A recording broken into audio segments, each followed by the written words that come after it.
Good morning dear students. आज हम class third के हिंदी सब्जेक्ट का तीसरा अध्याय पढ़ेंगे। आज का हमारा तीसरा अध्याय है थमलीना।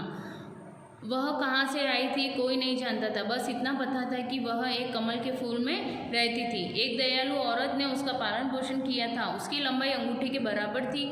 चूँकि अंगूठे को अंग्रेजी में थम कहते हैं, अतः उसका नाम थमलीना पड़ गया। एक दिन वह औरत घर में नहीं थी। उसके घर के पिछवाड़े के दलदल में कुछ मेंढक रहते थे जो उसे अपने साथ ले जाना चाहते थे। मेंढक चुपचाप आए और सोती हुई थमलीना को उठा ले गए। रास्ते में थमलीना की नींद खुल गई। उसने अपने आप को दूसरी जगह देखा तो डर गई। डरते डरते उसने एक मेंढक से पूछा, तुम कौन हो, मुझे कहाँ ले जा रहे हो? मुझे मेरे घर वापस छोड़ दो। चुप हो जाओ, एक मेंढकी ने थमलीना को धमकाया। मेंढकी उसे दलदल में अपने घर ले गई। वहाँ थमलीना का दम घुट रहा था, वह रोने लगी। यह देख मेंढकी ने सख्त लहजे में उससे कहा, अब तुम्हें यहीं दलदल में हमारे साथ रहना होगा। कल मेरे बेटे के साथ तुम्हारी शादी हो जाएगी और तुम इस दलदल की रानी बन जाओगी। थमलीना जोर जोर से रोने लगी। उसे न तो मेंढकी का बदसूरत बेटा पसंद था और न ही दलदल की वह गंदगी। वही झील के किनारे एक पेड़ पर कुछ चिड़िया बैठी थी। उन्हें थमलीना पर दया आ गई थी। उन्होंने कमल की उस डंडी को काट दिया जिस पर थमलीना बैठी थी। डंडी के कटते ही थमलीना पानी में बहने लगी। बहते बहते वह नदी के किनारे स्थित एक सुंदर घाटी में पहुंची। यहाँ उसके जैसे और भी बहुत से छोटे छोटे पंख वाले जीव थे। उनका राजकुमार बहुत सुंदर था। शीघ्र ही थमलीना की मित्रता राजकुमार से हो गई, परंतु कुछ समय बाद सर्दियाँ आ गई। राजकुमार व उनके अन्य साथी उड़कर अपने देश चले गए, पर थमलीना के पंख ही नहीं थे। वह भला कैसे उड़ती? उसे वहीं उस घाटी में रहना पड़ा। भूख लगने पर वहाँ लगे पेड़ों के फल खा लेती थी। कुछ समय बाद जब फल खत्म हो गए तो वह पत्तियां खाने लगी, परंतु बर्फीली हवाओं से कुछ दिनों में पेड़ों की पत्तियां भी झड़ गई। अब तो खाने को कुछ भी नहीं बचा था। चारों ओर बर्फ ही बर्फ जम गई थी। थमलीना को कई दिनों तक भूखा ही रहना पड़ा। फिर उसने चूहिया का दरवाज़ा खटखटाया। चूहिया ने उसे बड़े प्रेम से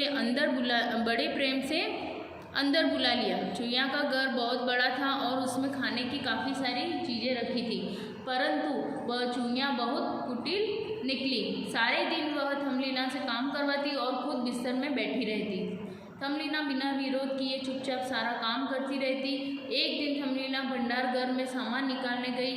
वहाँ उसने एक अबाबिल को जमीन पर पड़े देखा। अबाबिल का सारा शरीर ठंड से बुरी तरह अकड़ गया था। वह बेहोश थी। थमलीना को उस पर दया आ गई। उसने अबाबिल को पत्तों और कपड़ों से ढक दिया। गर्माहट मिलने से अबाबिल को होश आ गया। उसने उड़ना चाहा, परंतु चारों ओर बर्फ होने के कारण वह कहीं उड़कर नहीं जा सकती थी। थमलीना उसके लिए वहीं खाने का सामान ला देती थी। दोनों में गहरी दोस्ती हो गई। तब सर्दियाँ बीतने वाली थी। चूहिया को डर लगने लगा कि अब थमलीना चली जाएगी और सारा काम मुझको उसी को करना पड़ेगा। उसने सोचा कि अगर थमलीना की शादी अपने पड़ोसी से करवा दी जाए तो थमलीना को यहीं रुकना पड़ेगा। परंतु थमलीना को काला मोटा भद्दा और कांटों वाला सेही बिल्कुल पसंद नहीं था। उसे शादी की बात सुनकर वह रोने लगी। तभी वहाँ अबाबिल आ गई।